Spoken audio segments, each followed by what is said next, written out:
ন্যায় শাস্ত্রেতে অভাব জাতীয় বস্তু তিন শ্রেণী ব্যবহার করে।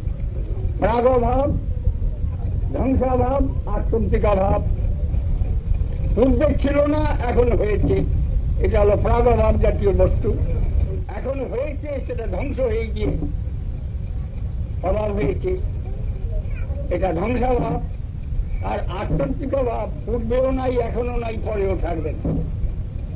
যে বস্তু মোটেই নাই, তার সত্তা নাই, কোন জায়গায় অনুভব করা যায় না, তার অনুভূতি কি, তার উল্লেখ হবে কি করে? একই যদি সব হয়ে গেল, তার দ্বিতীয় কথাটা সৃষ্টি হলো কি করে, কেন হয়? একই তো সব, দ্বিতীয় হয় কেন কথা? দ্বিতীয় শব্দের উৎপত্তি কি, কেন দ্বিতীয় কথার সৃষ্টি হল?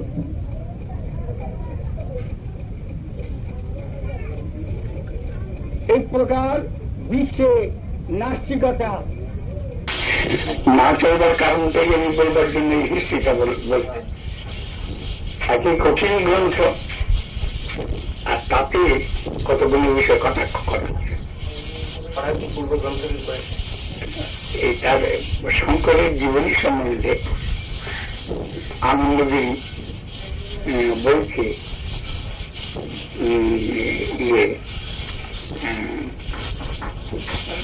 অদ্বৈতবাদ গ্রন্থ বহু গ্রন্থ ইন্টারপ্রিটেশন। এই গীতার যেমন শঙ্কর ভাষ্য আছে, তেমনি আনন্দগিরির ভাষ্য আছে, এটা বাজারে পাওয়া যায়। আজকে সবাই পুরনো একটা ভলিউম আছে, তাতে শঙ্কর ভাষ্য আর আনন্দগিরির ভাষ্য আর মধুসূদন সরস্বতীর টিকা, এইগুলো দিয়ে একটা ভলিউম পুরনো ইয়ে আছে। নবদ্বীপে গেলে আমার লাইব্রেরি দেখতে পাবো এই সমস্ত বই। আমি সব সংগ্রহ করে রেখেছি, এগুলো সর্বত্র পাওয়া যায় না, তো আমার খুব বড় লাইব্রেরি ওখানে। সেই তার মধ্যে আনন্দগিরির টিকা ইয়ে করে। উপাসনা মার্গটাকে তুলে দেওয়ার জন্য কতগুলো ওষুধ বিশেষ বাংলাদেশে অধিক পরিমাণে ভ্রমণ করে। বাংলা পার হয়ে গেলে এইসব চিন্তা অতি কম, 1% আছে কিনা সন্দেহ।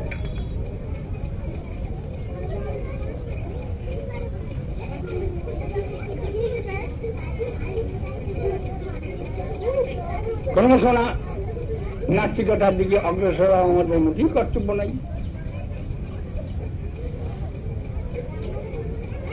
সোহম, আমি সেই ব্রহ্ম ভগবান, অহং ব্রহ্মাসি, আমি ব্রহ্ম, সবই ব্রহ্ম হয়ে গেল।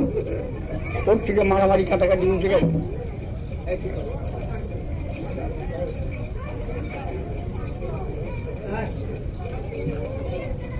যারা সব এক চিন্তা করে,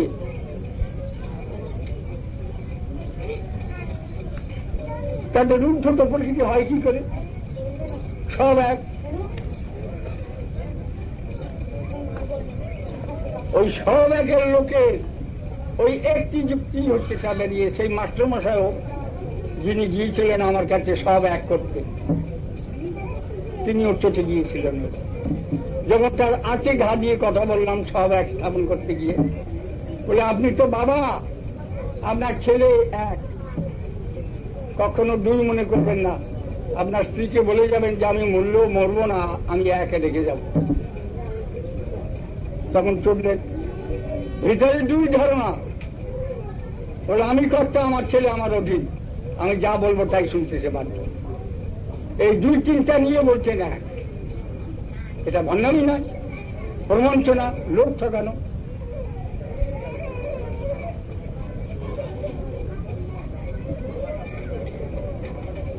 এই দুর্জয়ের জগতে আপনারা খুব সাবধান হয়ে থাকবেন,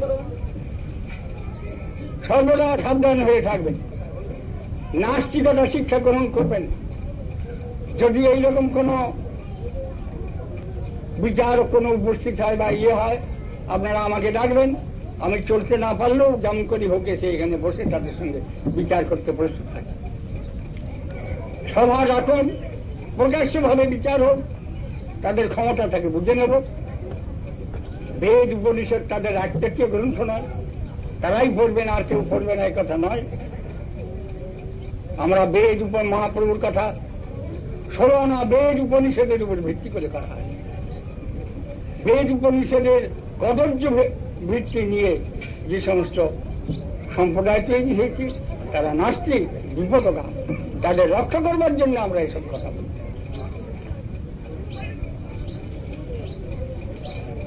বেদান্ত দর্শনে বলছেন ব্রহ্ম কি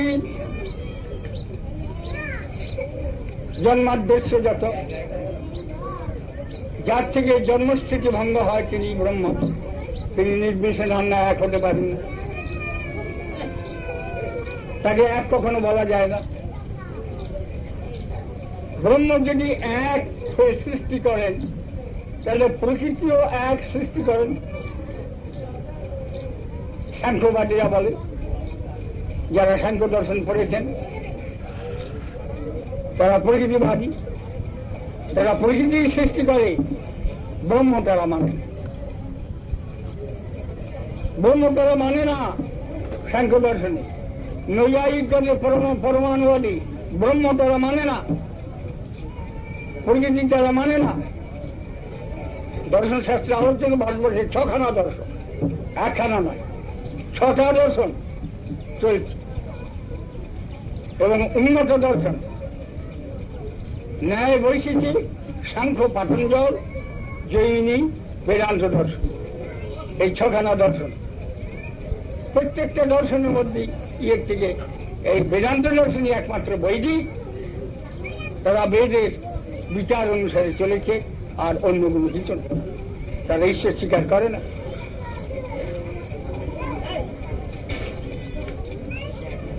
ব্রহ্মের যদি শক্তি না থাকে, নিঃশক্তি খায়, সৃষ্টি করলো কি করে? সৃষ্টি করলো কি করে?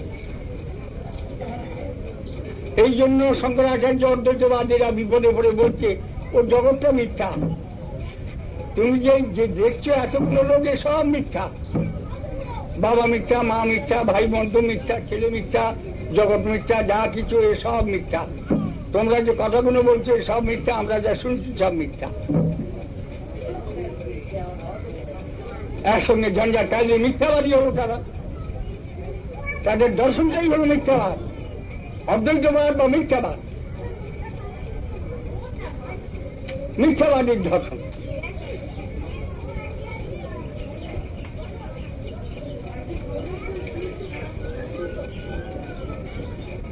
এই যে বিচার আমাদের দেশে, এগুলোর থেকে আপনাদের সাবধান হবেন। ঈশ্বরের উপাসনা, ভগবানের উপাসনা, এইটাই হচ্ছে কর্তব্য, মানুষের স্বরূপের ধর্ম। তারা জীবই মানে না, জীব বলে কিছু নাই, জীব বলে কোনো জিনিসই নাই, সব ব্রহ্ম, জীব বলে কিচ্ছু নাই, মিথ্যা কথা।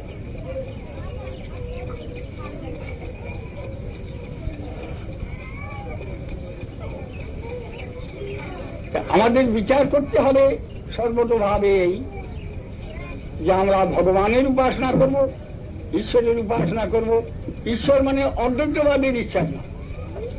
অদ্বৈতবাদী ঈশ্বর বলে কাকে? ব্রহ্ম মায়াগ্রস্ত হয়েছে যেটা, সেই হল ঈশ্বর। কোন হিন্দু ভগবানকে মায়াগ্রস্ত বলে? ও খ্রিস্টানরা বলে, মুসলমানরা বলে। খ্রিস্টানরা মুসলমানরা বলে হিন্দুদের ভগবান মায়াগ্রস্ত, আমরা তা বলি না, ও অদ্বৈতবাদীরা বলে। শঙ্করাচার্যের বেদান্ত দর্শনে ভাষ্য পড়ে থাকুন, বাজারে খুব পাওয়া যায়। ও প্রথম 4 সূত্রে এই সমস্ত কথা বলে দিয়েছে।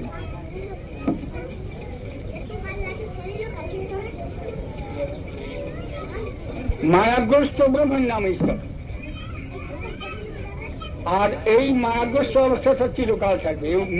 মায়া ব্রহ্মের ঠিক আর যাবে না কোন। এইরূপ মিথ্যা দর্শনের অনুগত হয়ে জীবনটাকে মিথ্যা করে দেওয়া, এই বুদ্ধিমানরা করে। সত্যবাদীরা থাকে। অদ্বৈতবাদের অন্য নাম মিথ্যাবাদ।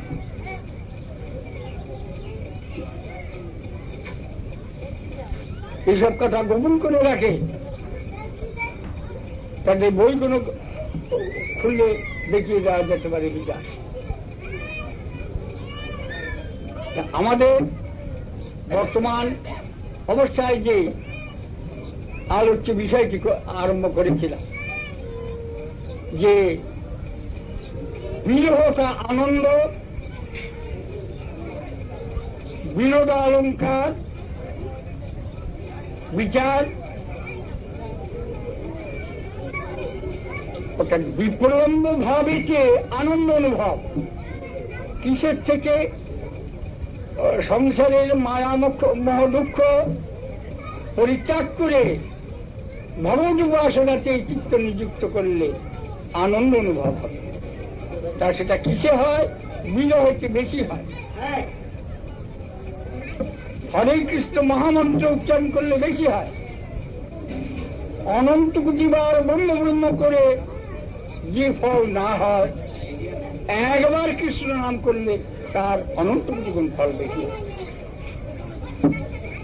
এক কৃষ্ণ নাম যত পাপ হরে, পাপের সাধ্য নাই তত পাপ করে। এখানে ব্রহ্মের কথা লেখা নেই, কোন উপনিষদে তা লেখা নেই।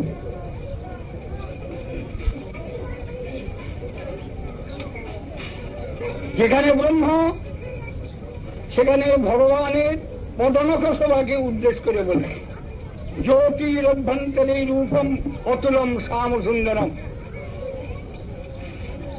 শাস্ত্রবাক্য, জ্যোতির্ময় মূর্তি, তার অভ্যন্তরে শ্যাম সুন্দর, তার নখের শোভা হচ্ছে ব্রহ্ম।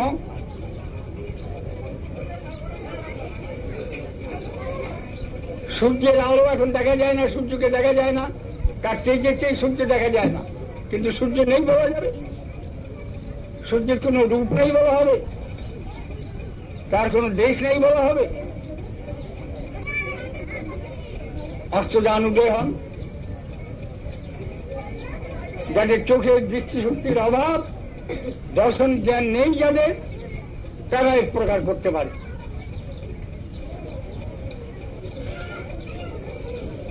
এই বিচারে আমরা এখানে দেখছি যে নরহরিপুর তিরোভাব মহোৎসব, এটা বিরহ মহোৎসব। এই মহাপুরুষের বিরহ মহোৎসবের দ্বারা আমরা মুক্তি লাভ করি, বৈকুণ্ঠে চলে যাব, বৈকুণ্ঠ লোক চলে যাব। ব্রহ্মলোক ভেদি পরব্রহ্ম পায়, ব্রহ্মলোক ভেদ করে পরব্রহ্মে গিয়ে উপস্থিত হয়ে যায় ভগবানের নাম করে।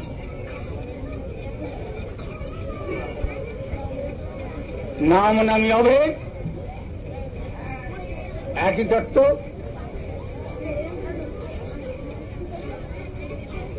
ঈশ্বরের একত্ব স্বীকৃত হয়, এবং সেই একত্বটা কি প্রকার? তার মধ্যে বহুত্বযুক্ত এক, বহুত্বযুক্ত একের নাম এক, বহুত্ব শূন্য এক, তা মিথ্যা। ডাইভার্সিটি ইউনিটি, যারা এমএ ক্লাস বি ক্লাসে ফিলসফি পড়েছেন, সেই ফিলসফির ভিতরে আছে ডাইভার্সিটি ইন ইউনিটি। ইউনিট এক, কিন্তু ডাইভার্সিটি বাদ দিলে সেই ইউনিটটা শূন্য, বৌদ্ধদের শূন্যবাদ পরিণত হয়।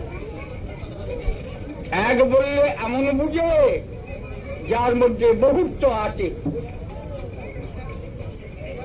এক বললে কি এই এক লিখে এক লিখলাম, না ইংরেজিতে ওয়ান দিলাম, বা একটা টান দিলাম বুঝলো, বা হিন্দিতে এক লিখলাম, বা এক বললে বুঝায় কি, একের তাৎপর্য কি, এটা বুঝতে হবে, বিচার করতে হবে। এক বলাটা মিথ্যা, এক একটা মিথ্যা সংজ্ঞা।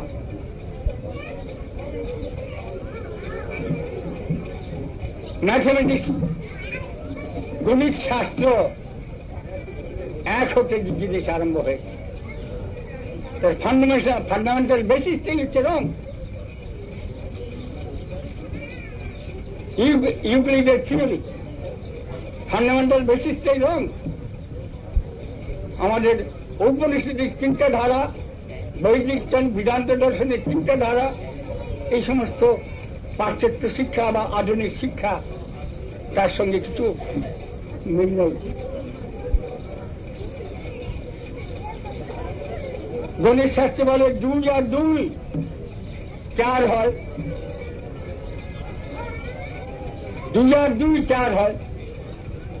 আমি বলছি 2 আর 2 4 হয় না, প্রমাণ করে দেখিয়ে দিতে পারি।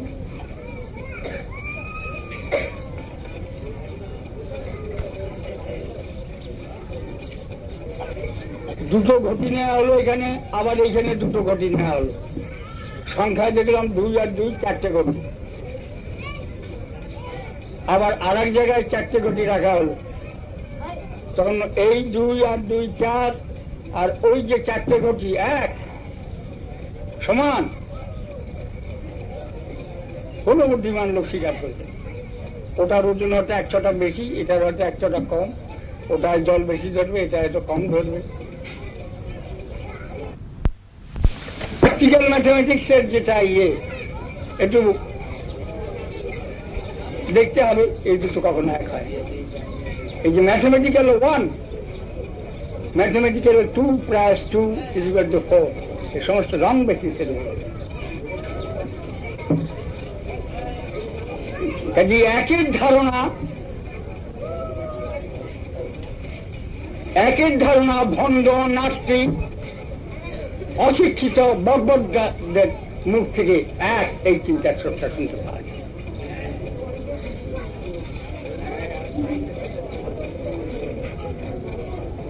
অশিক্ষিত লোকের মুখে এই সমস্ত কথা শুনতে পাওয়া যায়।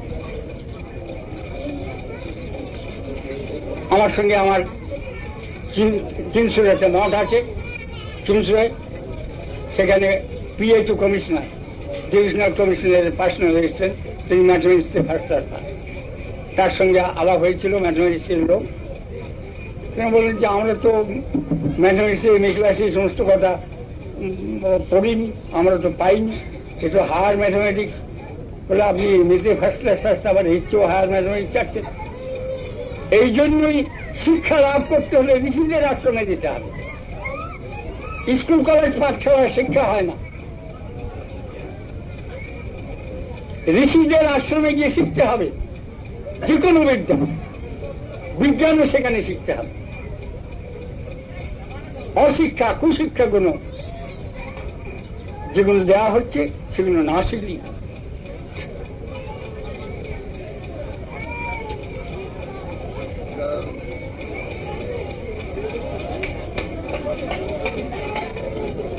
বিশ্বে এইরকম অভাব, জ্ঞানের অভাব চলে গেছে।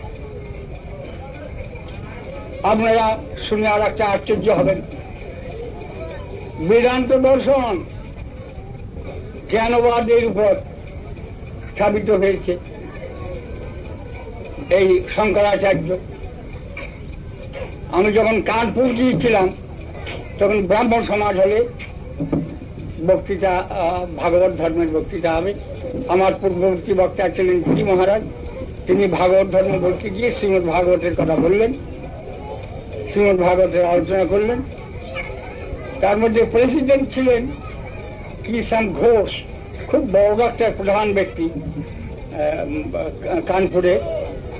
তিনি তিনি বললেন, এটা আমরা খুব আশ্চর্যান্বিত হচ্ছি, শ্রীমদ ভাগবতকে আপনারা বেদান্তের ভাষ্য বলেন, কিন্তু বেদান্ত দর্শনে কৃষ্ণের কোনো কথা নাই, অথচ এটা কি করে তার ভাষ্য হল? প্রত্যুত্তরে গিরি মহারাজ বসলেন, পরে আমি তার উত্তর দিলাম যে বেদান্ত দর্শনে শঙ্করাচার্য জ্ঞানপর ভাষ্য করেছেন, ব্রাহ্মণরা সেই শঙ্করের ভাষ্যকে মাথায় তুলে নিয়েছেন। রামমোহন রায় সেই ভাষ্য স্বীকার করেছেন। তারা বলেন, তারাও জ্ঞানবর ভাষ্য ব্যাখ্যা করেন। আমি তখন তাদের জিজ্ঞাসা করি যে বেদান্তের জ্ঞানবর ভাষ্য কোথায় বলেন? বেদান্তের মধ্যে কি জ্ঞান শব্দ আছে? 550 সূত্র তার মধ্যে বেদান্তের মধ্যে জ্ঞান শব্দ খুঁজে বের করুন। জ্ঞান ব্রহ্ম বলছেন, জ্ঞান কোথায় আছে? যে বেদান্তের মধ্যে জ্ঞান শব্দ খুঁজে পাওয়া যায় না, সেই বেদান্তের জ্ঞানবর ভাষ্য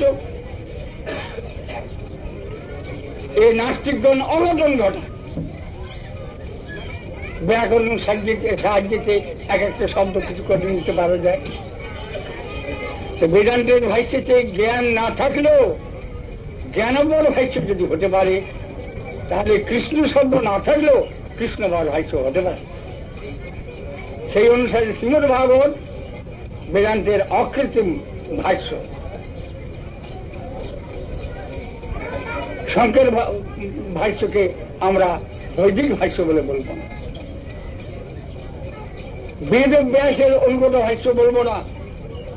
ব্রহ্মসূত্র বেদব্যাসের লেখা, কাজে বেদব্যাসের গ্রন্থ অবলম্বন করে ভাষ্যের ব্যাখ্যা করা উচিত ছিল। কিন্তু বেদব্যাসের গ্রন্থ অবলম্বন না করে তিনি ইধার উধার করে করতে, তার মাহাত্ম কি হবে? এই প্রকার অবদান ঘটিয়ে দেওয়া হয়েছে। যে আমরা বুদ্ধিমান জাতি, আমরা দাবি করি বাঙালি বুদ্ধিমান জাতি, যে কোনো কথা বলি দিয়ে যাবে আর মেনে নেব তা নয়। শঙ্করাচার্যের মতন বীর পুরুষ বলে গেছে, অতএব মেনে নাও। আর একজন খুব বড়তর সন্ন্যাসী বলে গেছে, মেনে নাও। আমরা তা না, বাঙালি তা নয়। আমিও আপনাদের কাছে যে বলে যাচ্ছি, আপনারা হট করে অবনত মস্তকে মেনে নেবেন, তা করবেন? বাজিয়ে দেখুন, শাস্ত্র পড়ুন, অধ্যয়ন করুন, আলোচনা করুন, এই সমস্ত সম্বন্ধে বিচার করুন। গায়ের জোরে চটে গেলে হবে না, উত্তেজিত হলে হবে। মূর্খতা ধরা পড়লেই পণ্ডিতরা চটে, তখনই তাদের এই প্রকার বৃত্তি দেখা যায়। আমরা সব ধরিয়ে দিতে প্রস্তুত। শ্রীমান মহাপ্রভু চৈতন্যদেব আমাদের দেশ কেন সমগ্র ভারতকে পবিত্র করেছে। আমরা যে মহাপুরুষের বিদায় তিথিতে উপস্থিত হয়েছি, এই মহাপুরুষ তার ঐকান্তিক অনুগত। অদ্বৈতবাদকে ছুটকার করে উড়িয়ে দিয়ে আমরা 10 মিনিটের বেশি লাগে। কেন মিথ্যা ধর্ম, মিথ্যা উপাখ্যান এ কতদিন চলে? ভারতবর্ষের মধ্যে বৈষ্ণব সম্প্রদায় 4টি সম্প্রদায়, শ্রী ব্রহ্মরুদ্র সনক, সকলেই শঙ্কর দর্শনটাকে উড়িয়ে দিয়েছে বলে এটা নাস্তিক দর্শন।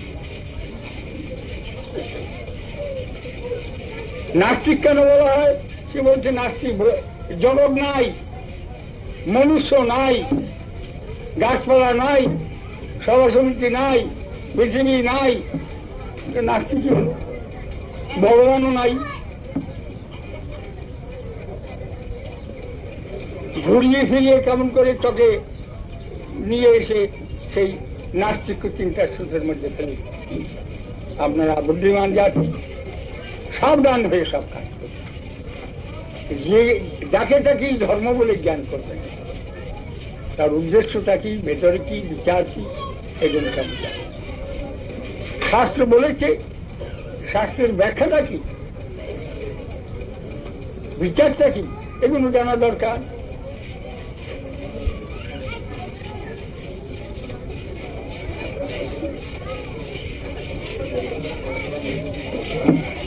যাক, আজকে বলে আমি আপনাদের অনেক সময় নিলাম। আপনারা এই মহাপুরুষের জীবনী আলোচনা করবেন, এই মহাপুরুষের কৃপা লাভ করবার জন্য চেষ্টা করবেন। পৃথিবীতে জন্মগ্রহণ করলেই তার পিতা মাতা ভাই বন্ধু আত্মীয় স্বজন থাকে, তারা পরম সৌভাগ্যবান যে এই মহাপুরুষ এই সংসারে জন্মগ্রহণ করে। গুরুং পবিত্রম জননী চিতার্থী, ক্ষণজন্মা পুরুষ এদের নাম স্মরণ করলে অদ্বৈতবাদের ন্যায় পাপ বিজড়িত হয়ে যায়, দুর্বাসনা কুবাসনা বিজড়িত হয়ে যায়।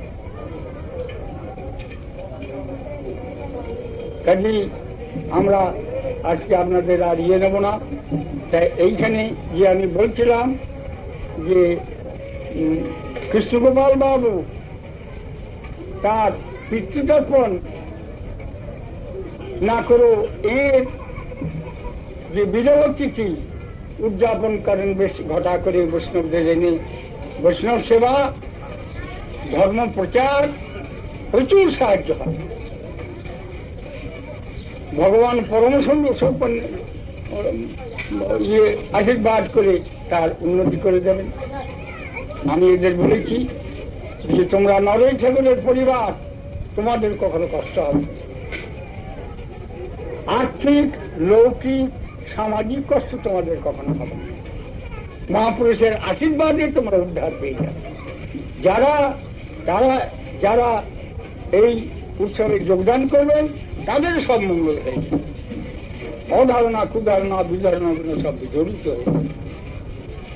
তাই আমি না মহাপুরুষ নরেশদার নিকট প্রার্থনা জানাই, নরেশদা তুমি তোমার এই 800 জনের দেশের লোকের প্রতি কৃপা বর্ষণ করো, তারা ভগবান ভক্তিতে সব প্রতিষ্ঠিত বাঞ্ছা কল্পতরু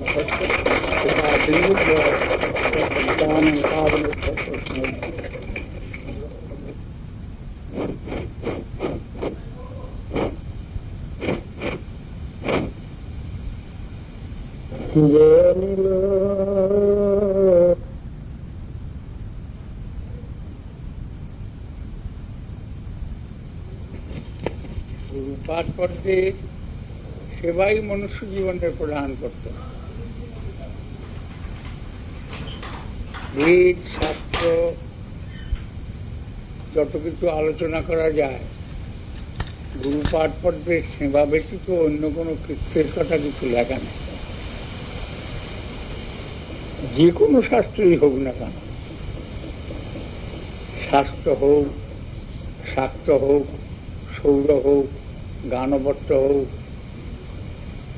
যে দিকে শৈব হোক, যে কোনো উপাসনা হোক, প্রত্যেক উপাসনাতেই গুরুপাঠ পর্বের প্রতি আত্মনির্ভরতা করা, তার সেবা করা সকলেরই এই বিষয়তে একমত। গুরু সেবা বাদ দিলে কোনো কার্যেরই সুফল হয় না এবং শিক্ষা যায়। শিক্ষা করতে হলে গুরু স্বীকার করতেই হয়। মানুষ অশিক্ষিত হয়েই জন্মগ্রহণ করে, ক্রমশ গুরুর কাছে শিক্ষা লাভ করে তারপরে সে উন্নত হয় সব বিষয়তেই। বিজ্ঞান শিখতে হলেও গুরুর দরকার, অজ্ঞান শিখতে হলেও গুরুর দরকার, কুজ্ঞান শিখতে হলেও গুরুর দরকার। যে যাই করুক না কেন, তার শিক্ষা বিভাগে গুরু না হলে সে ভজনে অগ্রসর হতে পারে। তা এই জন্য সিদ্ধান্ত সরস্বতী ঠাকুর আমাদের গুরুপাঠ পদ্ম, তিনি খুব নির্ভীক কণ্ঠে সকলকে শিক্ষা দিয়েছেন যে গুরুপদাশ্রয় করো। গুরুপদাশ্রয় না করলে উন্নতি লাভ করতে পারবেন। তবে গুরুপদাশ্রয় করতে হলে কোন গুরুর কাছে যাব এ বিষয়ে চিন্তা করা প্রয়োজন। কোনখানে গেলে সর্বোত্তম জিনিসটা লাভ করতে পারবে কেউ ছোট জিনিস চায় না, এটা মানুষের একটা স্বাভাবিক বৃত্তি লক্ষ্য করা যায়। সামান্য জিনিসে কেউ সন্তুষ্ট হতে চায় না। সর্বাপেক্ষা উন্নততম জিনিস কোথায় গেলে পাওয়া যাবে, এইটা অনুসন্ধান করাই আমাদের প্রধান কর্তব্য।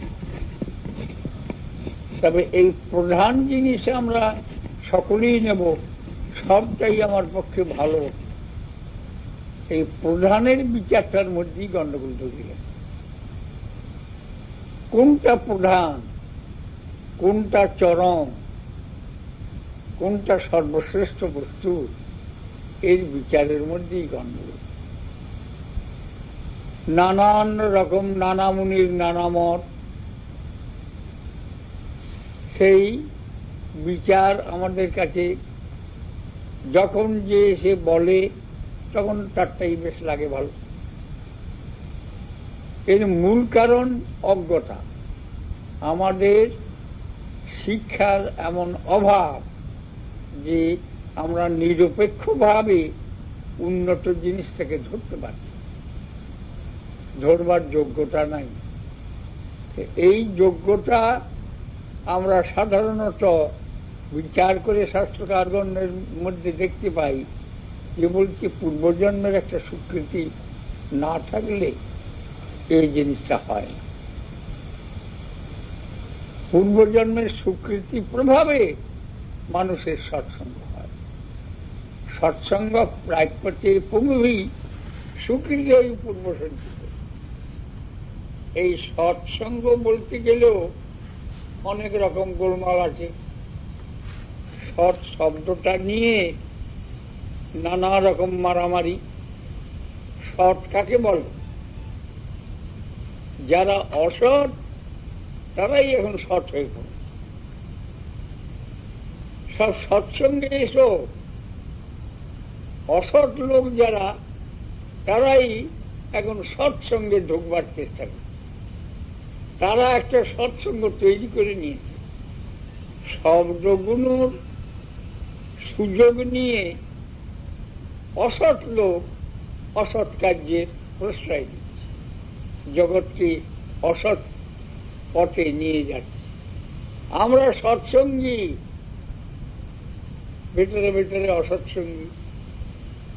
খুঁজে দেখতে গেলে তাদের মতন অসৎ আর দুনিয়ায় পাওয়া যাবে না। আজকাল কলিকালে, কলি শব্দের হচ্ছে বিবাদ, কালটাই হলো বিবাদের কাল। সত্য কথাটাকে নানাভাবে আচ্ছন্ন করে দেয়। আমাদের গুরুপাদপদ্ম এই বিষয়তে সিংহস্বরূপ ছিলেন। অত্যন্ত জোরে বীরের থেকেও বীরত্বের সেই সত্য কথাটা প্রচার করে কারো মুখের দিকে তাকাননি। রাজা অসন্তুষ্ট হবে, প্রজা অসন্তুষ্ট হবে, দেশবাসী অসন্তুষ্ট হবে, শিক্ষিত সমাজ অসন্তুষ্ট হবে, সৈন্য বিভাগ অসন্তুষ্ট হবে, এ কোনো দিকে তাকাননি। তিনি বীরের ন্যায় সত্য কথাটা বলেছেন নির্ভীক কণ্ঠে। নির্ভীক কণ্ঠে সত্য কথাটা বলেছেন। এই জন্য তিনি দৈনিক পত্রিকা বের করেছিলেন, নদিয়া প্রকাশ, সাপ্তাহিক পত্রিকা বের করেছিলেন গৌড়ীয়, মাসিক পত্রিকা অনেকগুলো প্রকাশ করেছিলেন ভিন্ন ভিন্ন ভাষায়। এই পত্রিকার মারফতে তিনি নির্ভীকভাবে সত্য কথাটা প্রচার করেছেন। অপ্রিয় সত্যের প্রচারক ছিলেন। লোকে পছন্দ করবে না, অতএব আমি সত্য কথা বলবো না, এই ভাবের প্রচারক তিনি ছিলেন। আমি সত্য কথাটা বলে যাব, স্বীকৃতিবান ব্যক্তি নিশ্চয়ই গ্রহণ করবে। যাদের স্বীকৃতি নাই, পূর্বজন্মের পুণ্য নাই, তারা ধরতে পারবে না, না পারে না পারো, কিন্তু যাদের ভাগ্য আছে তাদের আমি দুর্ভাগ্যের পঙ্কের মধ্যে ফেলে দিচ্ছি কেন? সত্য কথাটা বললেই তারা শুনতে পারে, যার ভাগ্য আছে সে শুনবে। সাধারণ ভাষায় বলে যে আচলা কথা বলে যায়। সত্যং বুড়িয়াত প্রিয়ং বুড়িয়াত মা বুড়িয়াত সত্য মা প্রিয়ং, এই একটা নীতি আমাদের দেশে চলছে। দেখো হে, মিষ্টি কথা বললো, কটু কথা বললো, সেটা সত্য হলেও বললো না। কিন্তু আমাদের গুরুপাঠ পদ্ম সেই নীতিকে ফুৎকার করে উড়িয়ে দিয়েছে। সত্য কথা বলতেই হবে, লোকে শুনুক আর না শুনুক। এই জন্য তিনি গৌরীতে প্রবন্ধ একটা দিয়েছিলেন, খুব ভালো, জনমত আর সত্য। জনমত একটা আলাদা জিনিস, আর সত্য বলে আলাদা জিনিস। সাধারণ লোক সাধারণভাবে জীবনযাপন করে, আমিও তার মধ্যে গা ঢেলে দেবো কেন?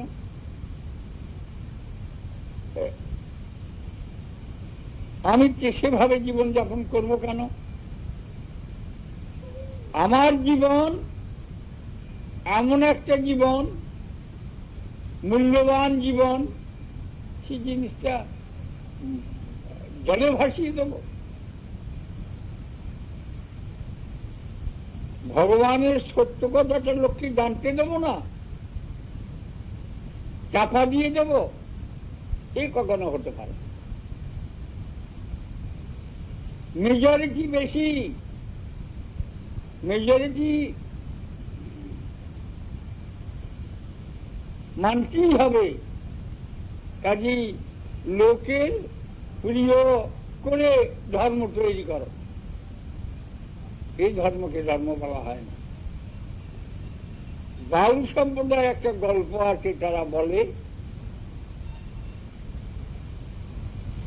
নিত্যানন্দ প্রভু এই সত্য ধর্মের কথা খুব প্রচার করলেন, লোকে গ্রহণ করছে না, নিচ্ছে না। কেন?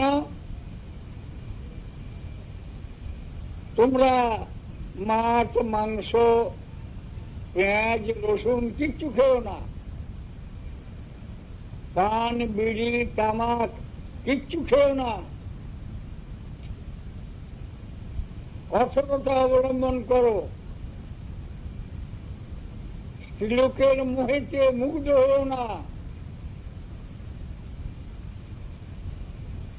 এই প্রকার হলে হবে না, কনক কামিনীতে মুগ্ধ হও না, মাছ মাংস খেও না, এই বলতে লাগলেন। তখন বাউলরা বলে যে এইভাবে যখন ধর্ম প্রচার আরম্ভ হলো, কেউ মহাপ্রভুর কথা গ্রহণ করছে না। তখন নিত্যানন্দ প্রভুর নাম করে একটা গল্প সাজিয়েছে, যে কি ভর যুবতীর কোল মাগুর মাছের ঝোল আর হরি হরি বল। আমরা কলকাতায় এক গোসাইয়ের বক্তৃতা শুনে এসেছি, তিনিও সেই সভায় বক্তৃতায় বলেছিলেন যে হরিনাম যেমন করেই করো না কেন ফল হবে। আজকালকার জাতি গোস্বামীগণের বা বাবাজিগণের এই হল বিচার, বাউল মত নিয়ে বলছে যে শুয়ার খাও, গরু খাও, আর হরি হরি বলো। আমাদের ডিএল রায় একটি রহস্য করে গান রচনা করেছিলেন থিয়েটারে, আহা কি বা মানিয়েছে রে মদের সঙ্গে হরিনাম। এক হাতে হরিনামের ঝোলা আর এক হাতে মদের বোতল, মদ খাও আর হরিনাম করো, সিদ্ধি লাভ হয়ে যায়। এই অসৎ সম্প্রদায় কলির প্রভাবে এইরকম ভাবে প্রবল হয়ে উঠেছে। এই আমাদের গুরুপাদ পদ্ম, যার প্রতিমূর্তি মন্দিরের ভিতরে রয়েছেন, যিনি বসে আছেন, তিনি ভদ্রগম্ভীর সাথে এই সমস্ত কথার প্রতিবাদ করেন। এসব শয়তানের উক্তি, শয়তানগুলো লোক সংগ্রহ করবার জন্য ধর্মের একটা লোকপ্রিয়কর ব্যাপার একটা শেষ দিয়ে দিচ্ছে। সর্বনাশ হয়ে যাবে তাতে।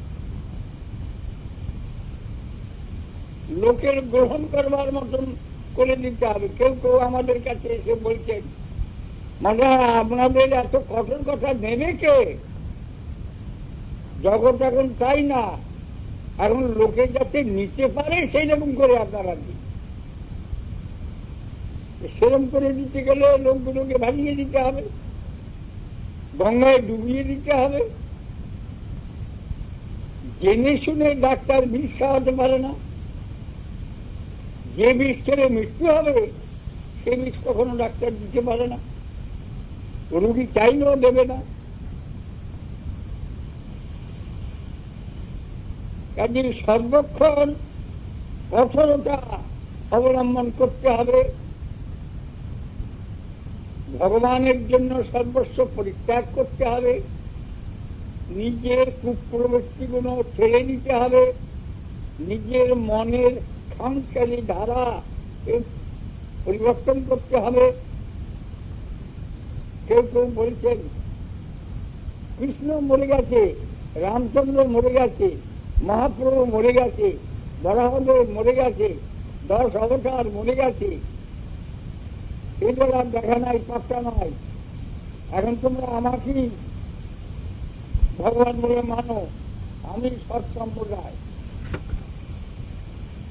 এইসব অসৎ চিন্তাধারা মানুষকে ভুগিয়ে দিচ্ছে, আর তারাও সাহিত্য করে।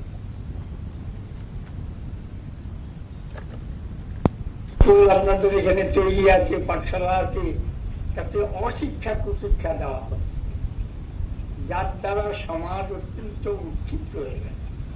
আমি কালকেও এই কথাটা খুব বলেছি জোরের সঙ্গে, যে স্কুল কলেজ বা বিদ্যালয় যেগুলো সব হয়ে উঠছে, এগুলো আমাদের সর্বনাশ করে দিচ্ছে। এর দ্বারা আমাদের মোটেই মঙ্গল হচ্ছে। কিন্তু ধর্মীয় প্রতিষ্ঠান যদি হয়, মঠ মন্দির, ঠাকুর সেবা, ভগবানের সেবা, বিষ্ণু মন্দির যদি প্রতিষ্ঠান হয়, তাহলে সেখানে এসে পারমার্থিক শিক্ষা লাভ করতে পারবে। মঠ এই শব্দটি বৈদিক যুগ থেকে এই শব্দটি চলে আসে, বরাবর থেকে এই শব্দের প্রচলন রয়েছে। মঠ শব্দের অর্থ মঠন্তি বসন্তি ছাত্রা যত্র, একে বলে মঠ।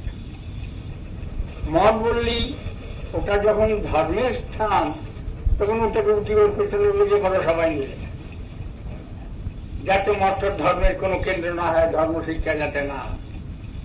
তার কেউ যদি বলে যে স্কুল হতে দেব না, স্কুলের থেকে সব লোকের দুষ্টুমি শিক্ষা হচ্ছে, চুরি ডাকাতি শিক্ষা হচ্ছে, কাজী ও শিক্ষা আমরা দেব না।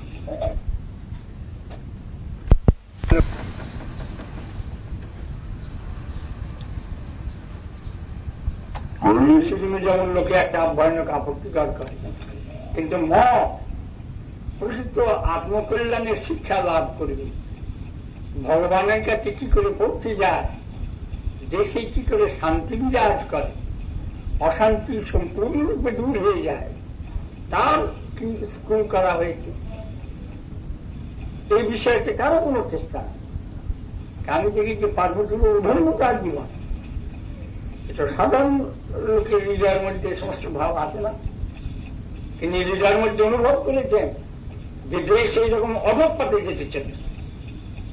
কাজে একটা ধর্মের প্রতিষ্ঠান হোক, যেখানে থেকে তিনি সমস্ত সময় 24 ঘন্টা সাধুরা ঋষিরা এসে যে কোনো লোককে যখনই এসে উপস্থিত হবে, তখনই তাদের কাছে হরিকথা, শাস্ত্রের কথা, পারমার্থিক উপদেশের কথা তাদের দিতে পারবে। এখন হয়তো আমরা একদিনের জন্য এসেছি, কিন্তু এখানে স্থায়ীভাবে মঠ হবে। আপনারা যে কোনো সময় এই মঠে এসে আপনাদের হৃদয়ের কথা খুলে বলতে পারবেন, চিত্তের আদান প্রদান করতে পারবেন, কি করে প্রকৃত মঙ্গল হতে পারে, শান্তি কি করে পেতে পারেন, এ সমস্ত সম্বন্ধে আলোচনা হবে। তার জন্য আমরা গৌড়ীয় বেদান্ত সমিতি থেকে নবদ্বীপ থেকে এখানে এসে এখানে একটি কেন্দ্র স্থাপন করি। তিনি আজকেই সেই দলিল রেজিস্ট্রি করে দিয়েছেন, কাজেই তিনিও ধন্য। আর এই গ্রামও ধন্য। স্মৃতিশাস্ত্রে এক জায়গায় একটি প্রমাণ আছে, সেখানে লেখা আছে এই যে গ্রামে বিষ্ণু মন্দির নেই সেই গ্রামের মধ্যে দিয়ে যেও না, গেলে বিপদ হবে। যে গ্রামে বিষ্ণু মন্দির নাই, ভগবানের উপাসনার মন্দির নাই, সে গ্রামের মধ্যে ঢুকো, বিপদ হবে। কেন? সেখানে বিষ্ণু উপাসনা নাই, সাত্বিক জীবন নাই। রাস্তা দিয়ে হেঁটে গেলে হয়তো ঠেঙাবে, লোকে গোলমাল করবে, কি গালাগালি দেবে, অসুবিধা করবে। কাজে প্রত্যেক গ্রামে গ্রামে বিষ্ণু মন্দির হওয়া আবশ্যক। এই বিচার অনেকদিন পরে আজ উনি পার্বতী বাবু এবং তার স্ত্রী উভয় মিলিত হয়ে দলিল সম্পাদন করেছেন এবং আজকে তার রেজিস্ট্রি হয়ে গেছে। সাব রেজিস্ট্রার কোকরাঝাড় থেকে এখানে এসে রেজিস্ট্রি করে গেছে। এটা আপনাদের খুব সুবিধা, আপনারা এসে সবসময় এই সমস্ত কথা আলোচনা করতে পারবেন। তবে আমরা আরো 2 দিন থাকবো এখানে, সেই জন্য আপনারা কালকেও আসবেন। কালকে সোমবার, আপনাদের হাটের হট্টগোল নেই। কালকেও এই বিষয়ে সন্ন্যাসী মহারাজরা আলোচনা করবেন। এবং আজকে অনেক রাত হয়েছে বলে আমি আর অন্য কিছু বলবো না। কালকে আমার যা কিছু বলবার সামান্য যদি কিছু বলার থাকে আমি আপনাদের কাছে নিবেদন করব। আজকে এই পর্যন্ত বলেই আপনাদের কাছ থেকে বিদায় করব।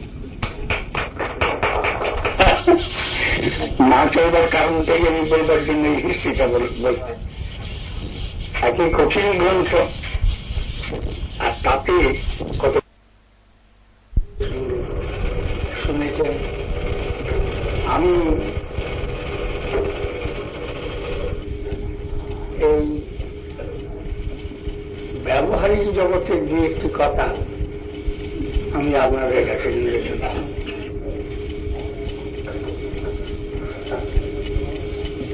আপনাদের মধ্যে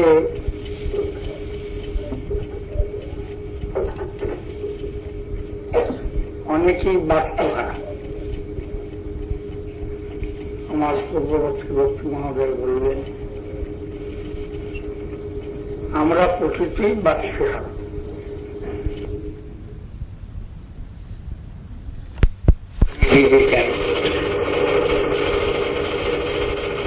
যারা প্রকৃত প্রস্তাবে পূর্ববঙ্গের থেকে এই দেশে এসে উপস্থিত হয়েছে, আমি তাদের একটা বিশেষ ধন্যবাদ দিই। যে জিনিসটা আমাদের দেখবার জিনিস, আমাদের অনুভব করবার জিনিস, মূলত কি পাকিস্তানে তারা সকলেই ধনী ব্যক্তি ছিল, অবস্থাপন্ন লোক ছিলেন, বাড়ি ঘর দৌড় বিষয় সম্পত্তি প্রচুর পরিমাণে ছিল, কিছু কমা না। আত্মীয় স্বজন সমস্ত পরিত্যাগ করে চলে এসেছে। কি জন্য, কেন চলে এলো? সেই পাকিস্তানে থাকলেই হতো। এই দেশে এসে খাওয়া পড়ার কষ্ট, থাকবার কষ্ট, বাসস্থান নাই, খেতে পান না, এইসব জেনে শুনেও সেই বাড়ির সর্বস্ব ত্যাগ করে চলে গেছে। এমনকি আত্মীয় স্বজন যে কে কোথায় কোন দিকে চলে গেল তার কোন ঠিক ঠিকানা নেই। সমাজ পর্যন্ত পরিত্যাগ করেছে। যে সমাজে বাস করে এসেছে সমাজের কেউ নেই এখন। ভিন্ন ভিন্ন জায়গায়, এক গ্রামে 7 জায়গার লোক এসে বাস করছে। এই যে এসে আপনারা এই দেশে বাস করছে, এর ভিতরে একটা জিনিস আমি খুব লক্ষ্য করি, আমি সেটা আপনাদের স্মরণ করিয়ে দিচ্ছি। কেন এসেছেন? সেটি মুসলমান রাজত্ব হয়েছে, আপনাদের ভয় হয়েছে যে মুসলমান রাজত্ব এরা আমাদের আর হিন্দু থাকতে দেবে না, কেন মক্কা মদিনার থেকে মোল্লা মোহাম্মদ ভারতে এসে ধর্ম প্রচার করেছে, এক হাতে তরোয়াল আর এক হাতে কোরআন। কোরআন শরীফ মানো তো মানো, তার নাহলে তরোয়াল দিয়ে কেটে দেব, মাথা কেটে দেব। যে ধর্মনীতি এই প্রকার, ধর্ম আমাদের ধর্ম মানো তো মানো, তাহলে মাথা কেটে দেব। আর যদি না বাবা আমার মাথাটা কেটো না, আমার তোমার ধর্ম আমি মেনে নিলাম, আচ্ছা আমিও আল্লাহ আকবার বলব, এই বললে তো কোনো হাঙ্গামা ছিল না। আপনারা সেখানে আপনাদের বিষয় সম্পত্তি সমস্তই থাকত, খাওয়া দাওয়া প্রচুর পরিমাণে হতো, আরো মুসলমানরা খুব আদর করত। আপনারা সমস্ত পরিত্যাগ করে চলে এসেছে কি জন্য? ধর্ম রক্ষার জন্য। আমরা ধর্ম পরিত্যাগ করব না, আমার আত্মীয় স্বজন পিতামাতা সব যায় যাক, ঘর দুয়ার বাড়ি যায় যাক, বিষয় সমস্ত সম্পত্তি সমস্ত যাক, তথাপি আমি আমার ধর্ম পরিত্যাগ করব। এই যে এত বড় একটা ধর্মের প্রতি নিষ্ঠা, এটা আপনাদের বহু লোকের মধ্যে দেখা যায়। আমি সেটি আপনাদের স্মরণ করে দিই, সেই নিষ্ঠাটা কখনো পরিত্যাগ করবেন। যে ধর্মের জন্য সর্বস্ব হারা হয়েছে, সমস্ত ত্যাগ করে চলে এসেছে, সুখের কোন মাত্র লেশ নিয়ে আসেন, এখানে এসে দুঃখিত পড়েছেন। আপনি আমাদের পূর্ববর্তী বক্তা বামন মহারাজের উদাহরণ, যে ভগবানের সেবার জন্য গুরুকে ত্যাগ, পিতামাতাকে ত্যাগ, ভাই বন্ধুকে ত্যাগ, দেশ গ্রাম ত্যাগ, তার উদাহরণ শাস্ত্রে শুনতে পেলেন। সমস্ত জিনিস ত্যাগ করে ধর্মের জন্য, আমরা ধর্ম ছাড়ব না, ধর্মের জন্য সর্বস্ব হারা হয়ে গেছে, কাজে সেই ধর্মকে আমরা কখনো পরিত্যাগ করব। আপনারা সেই কি খুব আঁকড়ে ধরে বসে থাকুন, ভগবান রক্ষা করবেন। তিনি আছেন উপরে, তিনি দেখবেন যেটা সর্বস্ব হারা হয়ে এসেছে আমার জন্য, ধর্মকে রক্ষা করবার জন্য, আমি এদের ধর্ম বজায় রাখব। এমনি একটা কথা ইংরেজিতে বলে frying pan to the fire. আমরা মুসলমান রাজত্বের থেকে মুসলমান ধর্ম গ্রহণ করব না, এই প্রতিজ্ঞা করে যথাসর্বস্ব ছেড়ে দিয়ে এখানে চলে এসেছি। আবার এখানে এসে আবার সেই মুসলমানদের পাল্লায় পড়ে যেতে না হয়, আবার সেই বিধর্মীর পাল্লায় পড়ে না যেতে হয়। আমাদের দেশের বর্তমান অবস্থাকে বলছি যে ধর্মের দরকার নাই, কেবল সাবধান থাকো। আর কেউ কেউ বলেন যে সব ধর্মের এক, সব ধর্মের যদি এক হয় তা আমি মুসলমান হলে কবি কি? আমি মুসলমানের রাজত্ব ছেড়ে দিয়ে এলাম কি জন্য? সব ধর্মের তো এক। আমি মুসলমান ধর্মে থেকেই হিন্দু হলেও যা, মুসলমান হলেও তাই। এখন হিন্দু যদি খাওয়া দাওয়া থাকাই হয় তাহলে ভালো, মুসলমান হলেই বলে দাও। আমি আসামের এক জায়গায় 4-5 বছর পূর্বে একবার আমাকে নিয়ে গিয়েছিল। সেখানে খ্রিস্টান জায়গাটা প্রধান জায়গা, দিল্লিয়া নাকি জায়গাটার নাম, খ্রিস্টানদের প্রধান কেন্দ্র সেখানে রয়েছে। ইয়েতে চার্চের দিল্লি ছিল। সেখানে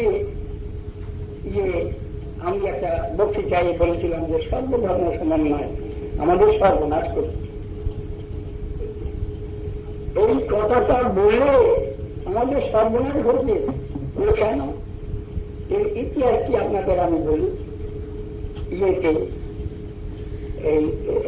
স্বামী বিবেকানন্দ যখন আমেরিকায় গিয়েছিলেন, সেখান থেকে ফিরে এসে তিনি আমাদের ভারতবর্ষে সর্বধর্ম সমন্বয় এই মন্ত্র প্রচার করলেন। আমাদের একটি দুর্ঘটনা, আমার সন্ন্যাসের পূর্ব আশ্রমের কথা বলেছি। সেই সময় হাইকোর্টের একটি ব্যারিস্টার, তার নাম ছিল, স্যার ব্যারিস্টার। সেই লোকটি পাদ্রী, খ্রিস্টানদের পাদ্রী, কলকাতার চার্চের ঠিক অপোজিট ইয়েতে তার কোয়ার্টার ছিল। আমরা শুধু একটা ক্রিমিনাল কেসে তাকে এনগেজ করবো বলে আমি গিয়েছিলাম। তা আমার গলায় মালা টালা দেখে মনে করলে এই ধর্মের প্রতিষ্ঠানের লোক। তখন ও তার ধর্মের কথা আরম্ভ করেছে। কোনো কেউ বলছে, আমি তখন ওকে বললাম যে তোমরা তো আমাদের দেশে খুব খ্রিস্টান করেছ, অনেক তোমাদের সব খ্রিস্টান, তাও ওকে আমি টাকা দিয়ে এনগেজ করে নিয়ে আসছি, ওর মনটাকে একটু সন্তুষ্ট করি, তা নাহলে আমার বক্তৃতাটা ভালো হবে না। এইভাবে মনস্তুষ্ট করে দিয়ে একটি কথা বললাম।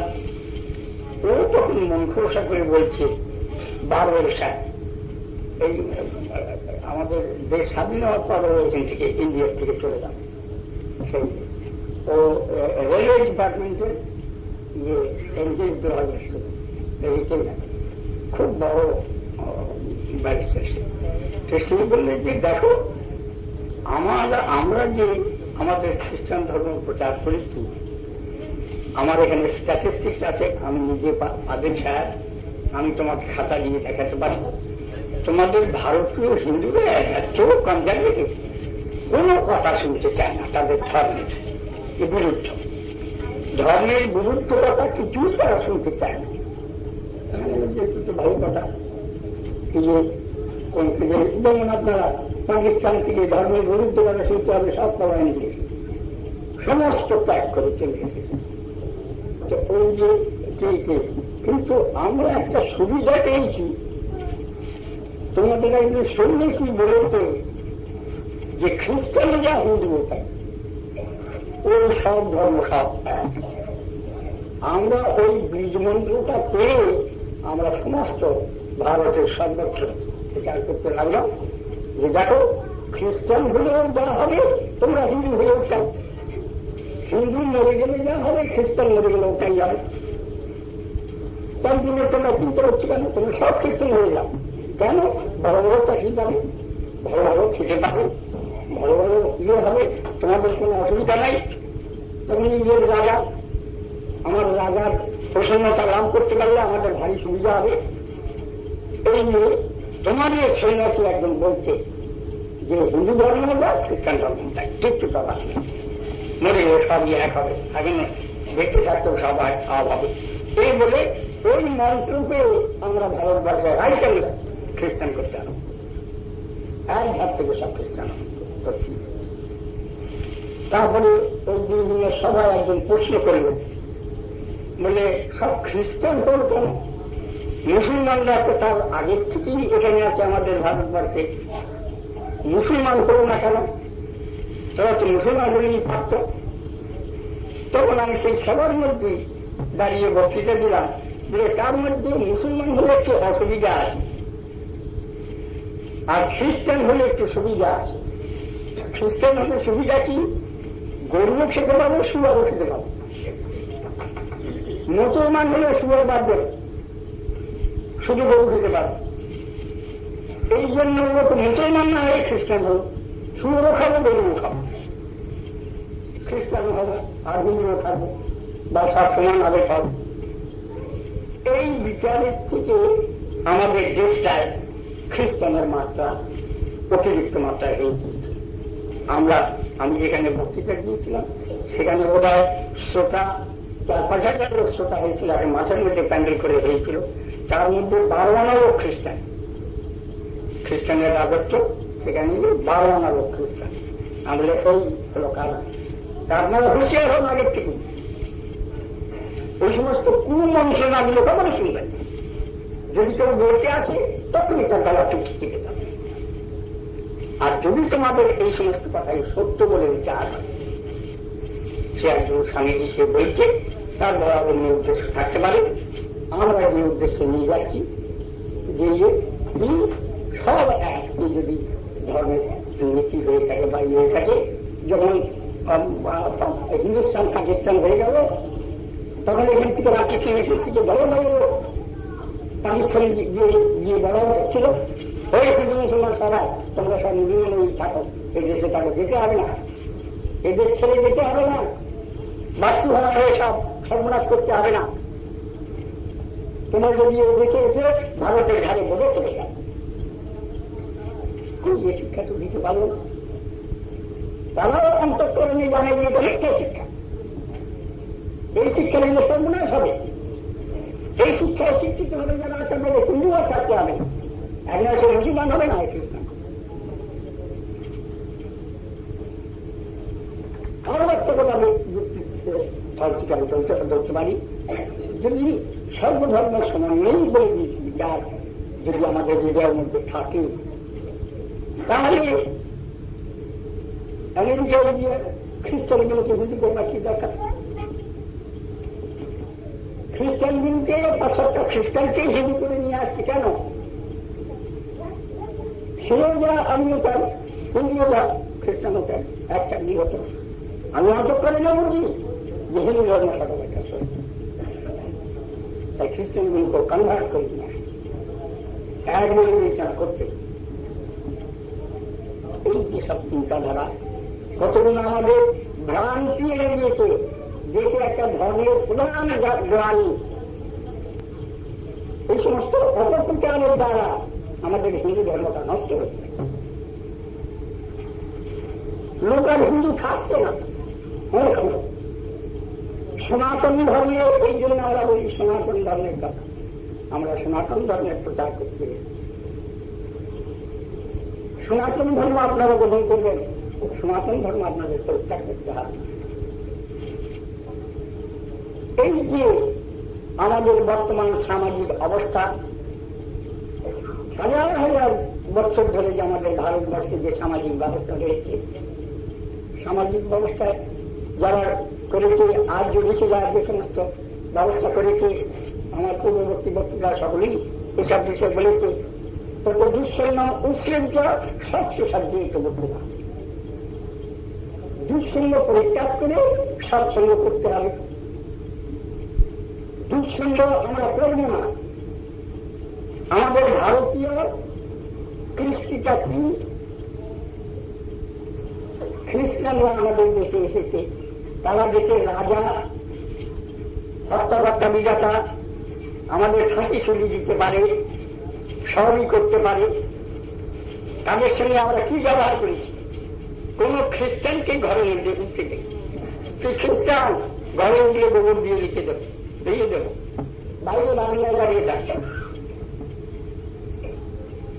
আমাদের সমাজে আসতে দেব না, তুমি খ্রিস্টান।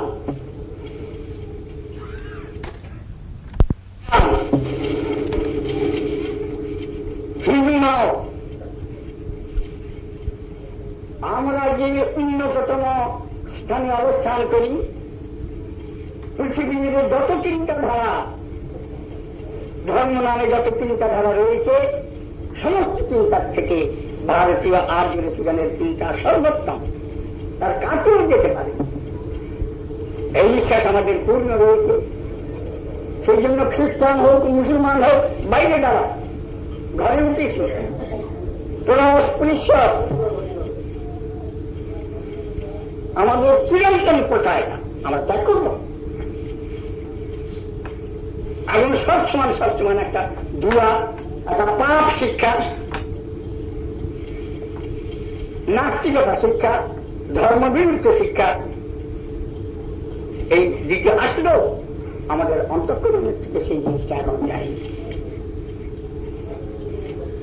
আপনারা যারা পাকিস্তান থেকে এখানে এসেছেন, বাস্তুহারা বলে যেখানে বলি, এটা পরলোকা ধর্মের কাজ করেছেন। ভগবান পূর্ণ সহায় থাকবেন, ধর্মের জন্য আমি জীবন দেব, ঘর বাড়ি জীবন আত্মীয় স্বজন সমস্ত বিষয় কিচ্ছু আমি চাই ধর্ম। ধর্মস্য তত্ত্ব নিহিতম গুহায়াম মহাজনজনবতাস্য পন্থা। মহাজনগণের আদেশ নির্দেশ, তারা যা শাস্তিতে লিখে দিয়েছে আমাদের সেই পথে চলতে হবে। আর আমার সমাজ যদু এসে এক একটা যা তা বললি আমরা সেটা ধর্মের শিক্ষা বলে গ্রহণ করব না। আমরা কখনই সে ধর্মের শিক্ষা বলে গ্রহণ করব না।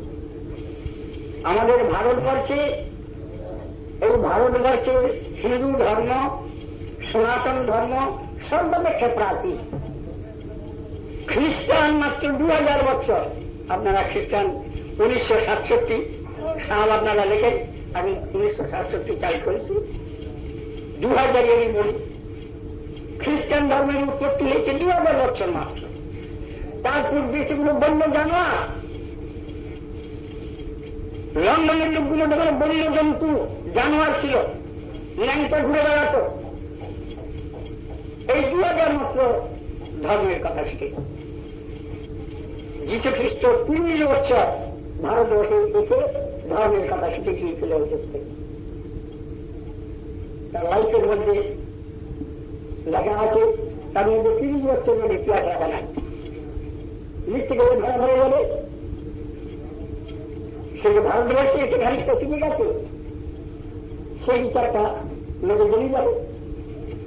এই জন্য এক প্রকার এই আমেরিকা 500 বছরের তার পূর্বে বন্যজন্তু, তারা আমাদের দেশে হত্যাকর্তা বিধাতা নিয়ে বসে যা স্লোগান দিচ্ছে।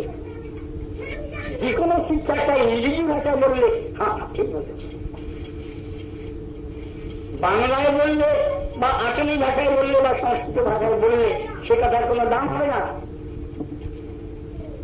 ও অনেকে বিলেত থেকে এসেছে, ও এই কথা ঠিক কথা, বিলেত থেকে এসেছে, চুরির আড্ডাখানার থেকে এসেছে, ডাকাতের আড্ডাখানার থেকে এসেছে।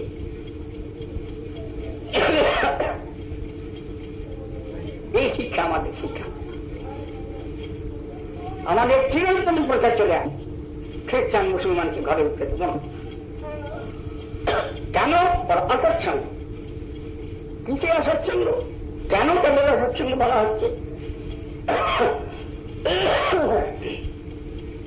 তারা ভগবানের রূপ স্বীকার করে না।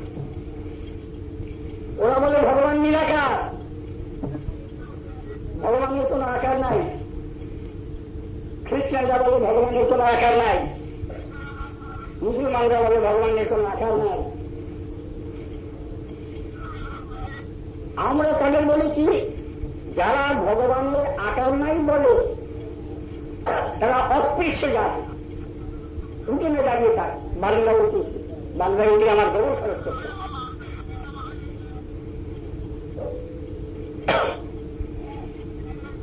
ভগবানের রূপ স্বীকার করে না, শক্তির রূপ স্বীকার করে না।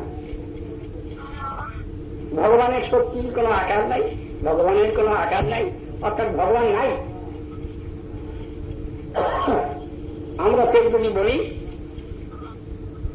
আরে ওর বাবাকে জানিস না, ওর বাবা নিরাকার। বাবা যদি নিরাকার বলি তাহলে বুঝতে হয় যে বাবা ঠিক নাই, ওর বাবার ঠিক নাই, মা নিরাকার, ওটার মায়ের ঠিক নাই। কিন্তু হিন্দু সনাতন ধর্মে ঠিক আছে। ইনি স্বয়ং ভগবান, তারই কৃপায় অনুগ্রহেতে আমরা দেশে বাস করছি। আপনারা যেমন এই পূর্বে বক্তৃতা অনেক সময় হয়েছে যে ধর্মজীবন যাপন করতে গিয়ে আমরা আচার বিচার ছেড়ে দিয়েছি। ছেড়ে দিয়েছি কেন? ওই সব সমান, সব এক, এই কতগুলো যুক্তিকতা, নাস্তিকবাদ, হিন্দু বিরোধী, শাস্ত্র বিরোধী কথা শুনে শুনে আমরা ধর্মের বিচারটা একেবারে ছেড়ে দিয়েছি। কিন্তু আমরা প্রত্যেক পদে পদে বিচার না করে চলি না। বেগুন কিনতে যাব, সেটাও দেখবো যে পোকা না হয়। কলা কিনতে যাব, সেটা খারাপ না হয়। রাস্তা দিয়ে হেঁটে যাবো, বাদিক দিয়ে যাবো, তাহলে মোটর চাপা করবো। হাঁটবার সময় ডান পা আগে ফেলে চলবো, পেচ্ছাপ করবার সময় জল নিয়ে যাবো। প্রত্যেক কথায় কথায়, কাজে কাজে, চলতে চলতে আমরা বিচার করে থাকি। চাল সিদ্ধ করবো, ভালো সিদ্ধ হয়েছে কিনা দেখি। প্রত্যেক পদে আমরা বিচার করে চলি। আমরা রাস্তা দিয়ে হাঁটবো, যখন চিন্তা করবো মনের মধ্যে একটা বিচার, মারা না পারি, বিপদে না পড়ি। ট্রেনে উঠতে যাবো, সেখানেও আমরা বিচার করি। বিচার ভগবান আমাদেরকে বিচার করতে চাইছে। গীতা বলেছে মনঃস্থান ইন্দ্রিয়ানি প্রকৃতি সংকষ্ট। এই যে মন ভেতরে আছে, সে ষষ্ঠ ইন্দ্রিয়। মন, বুদ্ধি, অহংকার, চিত্ত, এই চারটে জিনিস আমাদের ভেতরে রয়েছে। মন কোন জিনিস দেখে বুদ্ধির কাছে যায়, বুদ্ধির বিচার করে বলো এটা কি। রাস্তা দিয়ে দুটো জানোয়ার যাচ্ছে, একটাকে দেখে বলছি যে এটা গাধা, আর একটাকে দেখে বলছি যে না এটা ঘোড়ার বাচ্চা। কেউ বিচার করি মনের মধ্যে, এটা ঘোড়ার বাচ্চা না গাধা। এই বিচার আমাদের প্রত্যেক পদে পদে লেগে আছে। কেবল ধর্মের বেলা আমরা নাস্তিকবাদের মধ্যে পৌঁছে যাচ্ছি, ওর বেলায় বিচার কিছু করবো না, যে যা বলে তাই। এ সমস্ত আসরিক শিক্ষা, নাস্তিক শিক্ষা, ঈশ্বর বিরোধী শিক্ষা, এই শিক্ষার দ্বারা আপনারা কখনো প্রভাবিত হবেন। বিচার করবেন। আমি যে সমস্ত কথাগুলো বলছি, আমাকেও আপনারা ছেড়ে দেবেন, বিচার করবেন আমার কথাগুলো ঠিক কিনা, এ কথাগুলো শোনা উচিত কিনা। গীতা আপনারা সকলেই মানেন, শ্রীমদ ভাগবত আপনারা সকলেই মানেন। গীতার মধ্যে এই কথাগুলো পরিষ্কার বলা আছে, সব এক নয়। গীতার মধ্যে একথাও বলা আছে স্বধর্মে নিধনং শ্রেয় পরধর্ম ভয়াবহ। আমাদের হিন্দু ধর্ম সধর্ম, হ্যাঁ, এই হিন্দু ধর্মের থেকে যদি মরেও যায়, এই গীতার আদর্শ বাস্তুহারা পাকিস্তানের লোকের মধ্যে আমি এটা দেখতে পাই। স্বধর্মে নিধনং শ্রেয়, সমস্ত বৃত্ত সম্পত্তি, ঘর জোর রাজ্য সমস্ত পরিত্যাগ করে তারা চলে এসেছে। এই আদর্শ আমাদের গ্রহণ করা উচিত। এমনকি আমরা ত্যাগী সন্ন্যাসীদের মধ্যে সমস্ত দেখতে পাই। এরকম ত্যাগ শিকার ত্যাগীদের মধ্যে আমরা দেখতে পাই। বাস্তুহারা যারা যতটা ত্যাগ স্বীকার করেছে, তারা গীতার শিক্ষা বর্ণে বর্ণে স্বীকার করে নিয়েছে। কি নিয়েছে? পরধর্ম ভয়াবহ, স্বধর্মে নিধনং শ্রেয়। মুসলমান খ্রিস্টানের ধর্ম আমরা নেব না। আমরা তো ভারত থেকে খ্রিস্টানগুলোকে বিদায় দিয়ে দিচ্ছি,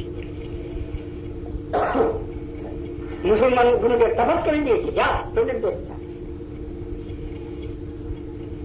আবার সেগুলোকে দেখে নিয়ে সেটা বর্তন করার কি সার্থকতা? পরধর্ম ভয়াবহ, পরের ধর্ম নিতে গেলে সেটা ভয় এসে উপস্থিত হবে।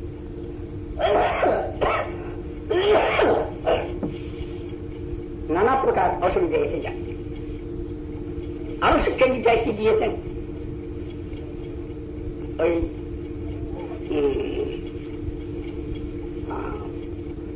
পিতৃজাতি পিতৃবোধা আগেরটা হ্যাঁ জানতি দেবব্রতা দেবান পিতৃ জানতি পিতৃবোধা ভূতানি জানতি ভূতেজ্জা মান জানতি মত জানতি না গীতায় পরিষ্কার করে বলে দিয়েছে গীতায় পরিষ্কার করলে সর্বধর্ম সমন্বয় কি বলেননি গীতা বেকুব নয় কৃষ্ণ স্বয়ং বলেছেন এই শ্লোকের বক্তা হল কৃষ্ণ স্বয়ং বেদব্যাস সেটি দিকে রেখেছে এই যেমন রেডিও টেপ রেকর্ড দেখছেন আমি কথাগুলো বলছি টেপ রেকর্ডে রেকর্ড হয়ে যাচ্ছে কৃষ্ণ অর্জুনকে শিক্ষা দিচ্ছে টেপ রেকর্ডে সেটি রেকর্ডেড হয়ে যাচ্ছে বেদব্যাস সেগুলো লিখে টুকু নিয়ে গীতা আকারে আমাদের কাছে হাজির করে দিয়েছে কৃষ্ণের স্বয়ং কথা কৃষ্ণ বলছে দেবান জানতি দেবব্রতা যারা দেব দেবীর উপাসনা করছেন তারা দেবলোকে যাবেন পিতৃ জানতি পিতৃব্রতা যারা পিতা মাতার সেবা করছে তারা পিতৃলোকে যাবে কেন তাদের দেবলোকে যেতে বাধা কি সবই তো এক ভূতানি জানতি ভূতের যা ভূত সকলের পূজা যারা করে তারা সেই ভূতলোকে যাবে কিন্তু মানে জানছি মত জানছি কৃষ্ণ বলছে আমার উপাসনা যারা করবে তারা আমার কাছে আসবে যারা কৃষ্ণ উপাসনা করবে তারা কৃষ্ণের কাছে যাবে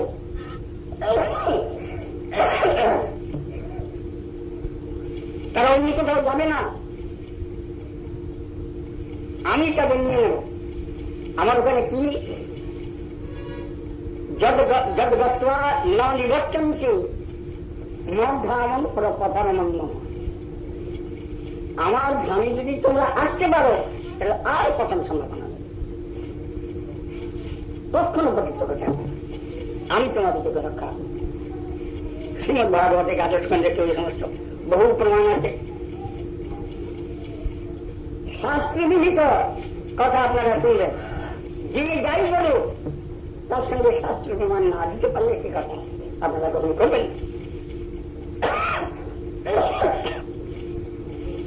তাই আমাদের এই যে হিন্দু ধর্মের উপরে নানা প্রকার যুগ যুগান্তর থেকে বহু কাল থেকে নানা প্রকার অত্যাচার অবিচার এসব হয়ে আসছে হয়ে আসলেও ধর্ম কোনদিন নষ্ট হয়নি যে যুগে হয়তো 1 লক্ষ ছিল অন্য যুগে হয়তো 10,000 আছে মূল জিনিসটাকে কেউ ধ্বংস করতে পারে যদিও চেষ্টা চলেছে রাজ শাসন এক সময় একটা রাজা এসে তার নিজে ধর্ম চিন্তা এগুলো চালাবার জন্য চেষ্টা করেছে করেও আমাদের ভারতের কোন হানি করতে পারে ভারতের ধর্ম চিন্তার স্রোতটাকে নষ্ট করতে পারে এখন ঘরের শত্রু বিবেচন হয়ে পড়েছে এখন আমরা উঠে পড়ে লেগেছি যে ধর্মটা যাতে উঠে যায় খ্রিস্টানরা মুসলমানরা যাতে ঢুকে পারে তাদের নিয়ে থাকব এখন আমাদের বড় বড় মিনিস্টাররা মুসলমানের সঙ্গে বিয়ে করছে মুসলমানকে স্বামী করছে আর যিনি পুরুষ তিনি মুসলমান মিনিমানের বেবি সাহেব নিয়ে এসে ঘরে পুষছেন এইরকম করছেন আমাদের এই দেশে তো আপনারা আপনাদের কর্মকর্তারে এসেছে কিনা আসাম দেশে আমি কয়েক জায়গায় প্রচার করতে গিয়ে ক্ষেত্রে চাই এরকম উপস্থিত হয়ে দেখেছি ধর্মটাকে একেবারে উড়িয়ে দিতে হবে তার প্রধান কি হিন্দু ধর্মেতে যে সমস্ত শব্দগুলো চলন আছে এগুলো বদলে দিতে হবে গুরু এই শব্দটা উচ্চারণ করতে দেব না আগে গুরু ট্রেনিং পাশ করে এসে পাঠশালায় পণ্ডিত হতো আর এই গুরু ট্রেনিং শব্দটা উঠে গিয়েছে ওটা বেসিক ট্রেনিং খবরদার গুরু ট্রেনিং বলো না বললে নম্বর দাম না বেসিক ট্রেনিং বলো আর কাকে বেসিক ট্রেনিং এ পাশ করাবো মুসলমান রান্না করে দেবে যে খাবে যে হিন্দু খাবে সে পাশ করে তার মেলে পাশ হতে দেবো না আপনাদের আসনে এটা চলেছে। আমি এর প্রত্যক্ষ প্রমাণ দিতে পারি। আমার একটি শিষ্য স্কুলের মাস্টারি করে, সে পড়তে গিয়েছিল, তাকে বললে যে তুমি এই মুসলমানের রান্না করে দেবে, এটা তোমার খেতে হবে। সে আমার কাছে জিজ্ঞাসা করলে এটা কখনো তুমি খাও, স্পর্শ পর্যন্ত করবে না। সে গিয়ে বললে যে আমি স্পর্শ করবো না, আমি বেসিক ট্রেনিং পড়তে এসেছি, তোমার খেতে আসিনি, আমি আমার খাবো। তাই নিয়ে অনেক তর্কাতর্কি হয়ে তাকে সাসপেন্ড করলো। যা তোমাকে ভর্তি দেব, কি মুসলমানে খাই, এই অপরাধ। সে সাসপেন্ড হয়েছিল 8 মাস। আমি তাকে বললাম যে তুমি ওদের খোঁজাখুঁজি করতে যাও, তুমি কেস ফাইল করে দাও। আমাদের ভারতীয় সংবিধানে আছে এটা ধর্ম নিরপেক্ষ রাষ্ট্র, আমার ধর্ম আমি পালন করি, তুমি জোর করে আমাকে মুসলমান করে দেন। এই জন্য তাকে আমি কয়েকদিন আগে বলে দিয়েছি যে তুমি কেস ফাইল করো। সে গরিব মানুষ, আমি বলে টাকা আমি দেবো, টাকা আমি দেবো, দেশ শিক্ষা লাভ করবো, খামখেয়ালি যা তা গাঁজাখুরি বিচার চালাতে দেওয়া হবে না। আপনারা যদি কেউ শিক্ষা বিভাগে থাকেন, আমি বলতে পারি না, হুঁশিয়ার হয়ে থাকবেন, প্রতিবাদ করবেন। একদিন সেই কলেজের প্রিন্সিপাল আমার কাছে এসে হাজির হয়েছে, একজন পার্লামেন্টের মেম্বার, দুজন এসে আমাকে বলছে যে না আমরা একটা খুব ভালো করেছি। কি ভালো করেছি? বলে আমরা মাংস খেতে চাই না। এখন মাংস খেতে চাই না, এটা তো বেশ ভালো কথা, মাংস খেতে দিচ্ছেন না, এটা তো ভালো কথা। তা আমি সে সময় রহস্যটা জানি। যখন এবার চলে গেল তখন একটি ছেলে আমাকে বলছে যে মাংস খেতে দিচ্ছেন নাকি এটা আপনি বুঝতে পারেননি বোঝা। বলে না, ওদের ওই হোস্টেলে বৌদিয়ে পাতা কাটা হয়, তো হিন্দুরা পাতা এক কোপে কেটে তার মাংসটা রান্না করে খায়। তাই হোস্টেলে এক কোপে পাতাটা কেটে তার মাংস রান্না করতে গিয়েছে। মুসলমানরা বলেছে যে আমরা এই মাংস খাবো না। ওরা কেন খাবে না? তোমরা তো পাতার মাংস খাও, আমরা পাতার মাংস খাই, জবাই দিয়ে খাই, আড়াল কেটে কেটে তারপর সেটা খাই, এক কোপে পাতার মাংস আমরা খাই। তারপর মুসলমানরা সব প্রতিবাদ করলে, বলে এক কোপে পাতা মাংস আমরা খাবো না। সেই পাতাটা ফেলে দিতে বাধ্য হলো, সে আর কোনো খেয়ে বলে রান্না হলো না, মুসলমানরা খাই। কিন্তু হিন্দুদের জোর করানো হচ্ছে যে তাদের রান্না খেতে হবে, মুসলমানের জোর তারা বজায় রাখছে। আর হিন্দুর চিন্তাধারা বলা এইরকম চলছে। আপনারা সাবধান হবেন, যে ধর্ম পরিত্যাগ করেছে, যে ধর্ম গ্রহণ করেনি, ধর্মের জন্য সর্বস্ব পরিত্যাগ করে এসেছে, সে বিষয়ে সাবধান হবে। ভগবান রক্ষা করবেন, ঈশ্বর রক্ষাকর্তা, পৃথিবী কেউ কাউকে রক্ষা করতে পারে, রাজা আমাদেরকে রক্ষা করতে পারে না, সমাজ আমাদেরকে রক্ষা করতে পারে না। ভগবান যদি রক্ষা করেন তো পৃথিবীর কেউ রাখে কৃষ্ণ মারিতে। এই চিন্তা আপনাদের সর্বকালীন যেন থাকে। আপনারা ধর্ম গ্রহণ করবার সময় খুব বিবেচনা করবেন, খুব চিন্তা করবেন, করে আপনার ধর্মপথে অগ্রসর হন। ভগবান আপনাদের সকলেই মঙ্গল করবেন। আমরা আপনাদের কাছে বর্তমান অবস্থা, সামাজিক অবস্থা আপনাদের কাছে জানাতে এসেছি। তাছাড়া আরো একটা কথা হচ্ছে, আমাদের ভারতবর্ষে আমরা যে হিন্দু শব্দটা বলি, এই হিন্দু শব্দটা বৈদিক শব্দ না। আমাদের বেদের ভাষা হল সংস্কৃত ভাষা, দেব ভাষা, যে ভাষা সংস্কার লাভ করেছে। সংস্কৃত ভাষার মধ্যে এই হিন্দু শব্দ খুঁজে পাওয়া যায়। সংস্কৃত ভাষা মাত্রই ধাতু প্রত্যয় নিষ্পন্ন শব্দ, তাতে ধাতু প্রত্যয় আদি সমস্ত আছে। কিন্তু হিন্দু এটা পারস্য দেশীয় শব্দ, আমাদের ভারতীয় শব্দ নয়। মুসলমানরা প্রাচীনকালে সেই সিন্ধু নদের নিকটবর্তী এসে উপস্থিত হয়েছিল। সেই সিন্ধু নদের তীরে যে সমস্ত হিন্দুরা বাস করছিল, সিন্ধু তীরবাসী, সেই মুসলমানরা তাদের হ্যাঁদু হ্যাঁদু বলে ডাক। সেই থেকে হিন্দু আমাদের সংজ্ঞা হয়ে গেছে। এটা মুসলমানই সংজ্ঞা, আমাদের হিন্দু সংজ্ঞা না। হিন্দুর সংজ্ঞা হল সনাতন, আমরা সনাতনী, আমরা সনাতন ধর্মের লোক। হিন্দু বললে মুসলমানের ভাষা ব্যবহার করা হোক, যদি এটা বহুকাল হাজার হাজার বছর ধরে চলে আসছে, আমরা সেই জন্য হিন্দু বলে ব্যবহার করি। তাও আজকালকার দিনে দলিলপত্র যারা হিন্দু বলে লেখা চলবে না, ভারতীয়। তুমি কি জাতি? হিন্দু, একথা লেখা চলবে না, ভারতীয়। যখন ইংরেজরা ছিল তখন আমাদের হিন্দুরই কথা বলা হতো না।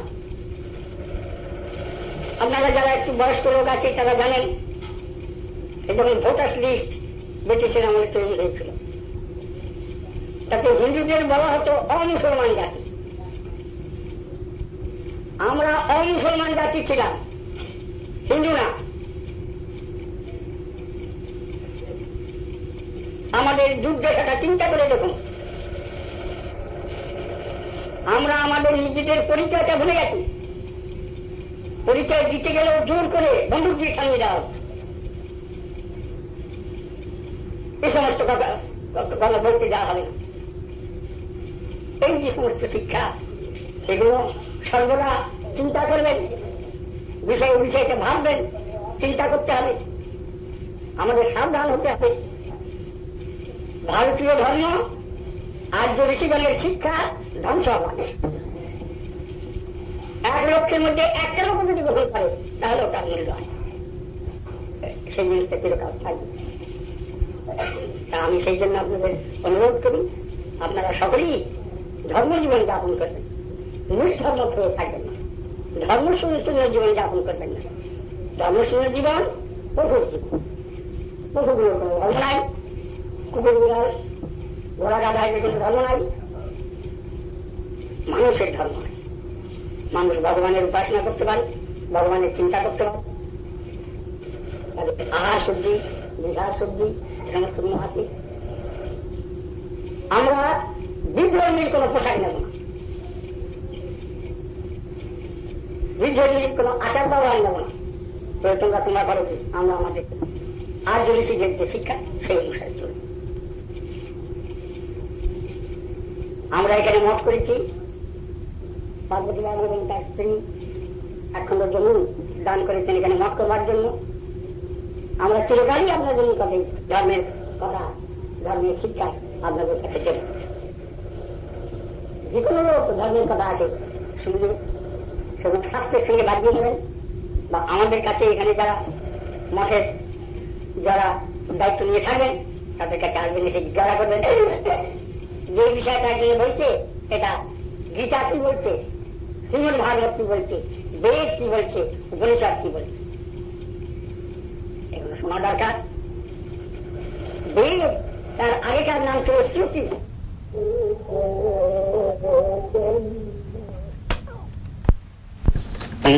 সাধারণভাবে ছিল আচার্যদেবের ভাষণ বিবৃত হয়েছে।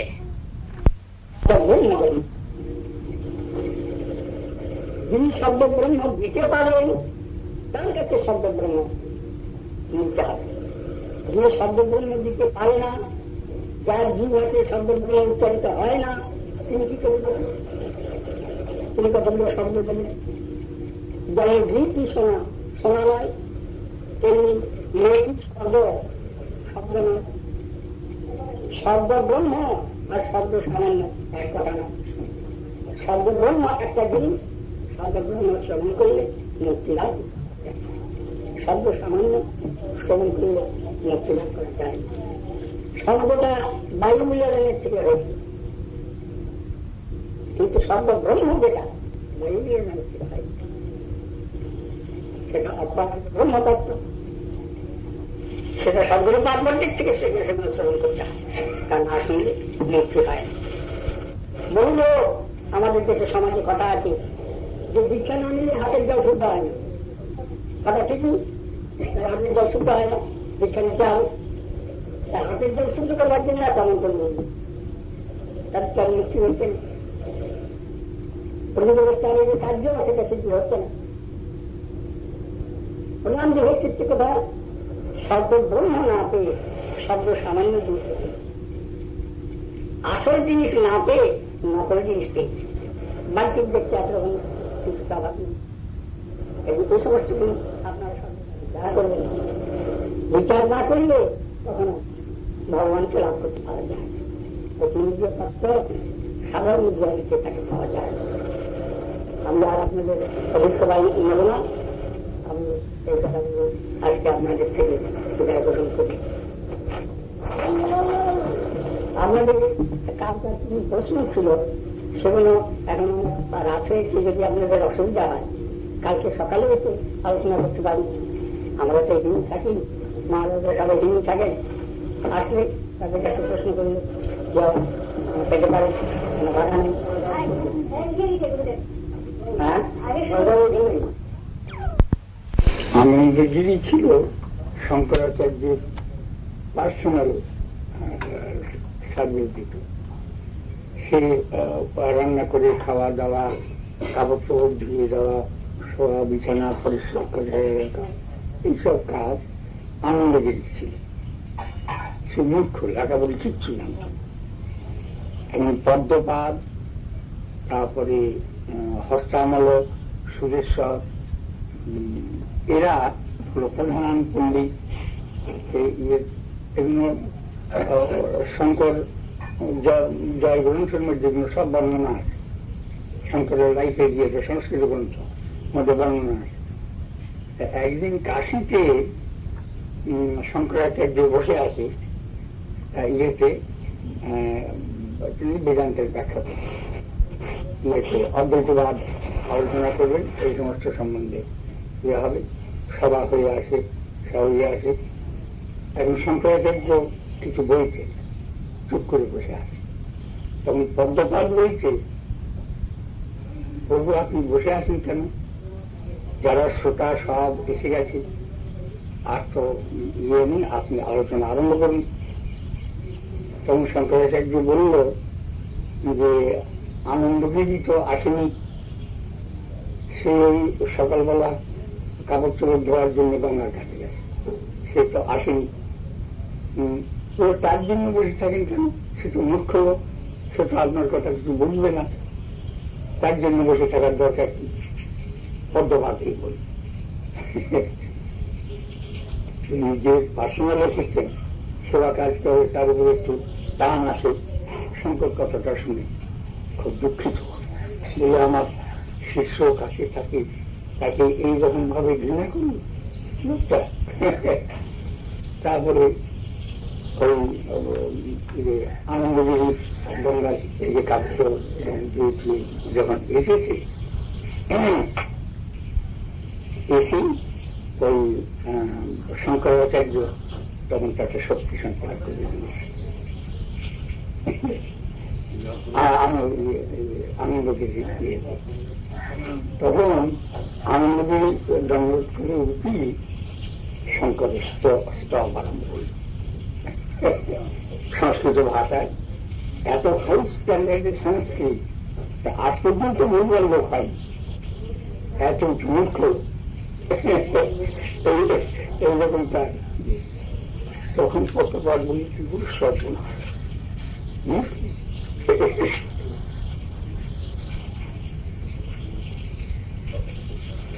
তখন সেই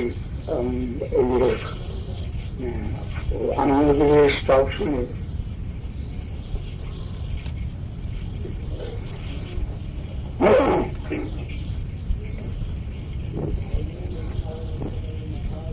পদ্মপাদ ক্ষমাকে সেই আনন্দগিরি অদ্বৈতবাদ ব্যাখ্যা করতে তার গ্রন্থ লিখেছে এবং শঙ্করাচার্যের জীবনী লিখেছে। ও আফ্রিকার গ্রন্থখানা শঙ্কর বিজয়, আনন্দগিরির গ্রন্থখানার নাম শঙ্কর জয়। এই দুটো শঙ্কর জয় অতি কঠিন গ্রন্থ, আজকাল আর ছাপা পাওয়া যায় না। কয়েক বছর আগে আমি গ্রন্থটা পেয়েছিলাম, আমি আলোচনা করেছি। সেই তার থেকে আমি কতগুলো কোটেশন শঙ্কর জয় গ্রন্থের থেকে। হ্যাঁ, শঙ্কর বিজয় পর্বটা হ্যাঁ অভিনী শিষ্যদের মধ্যে লেখা যে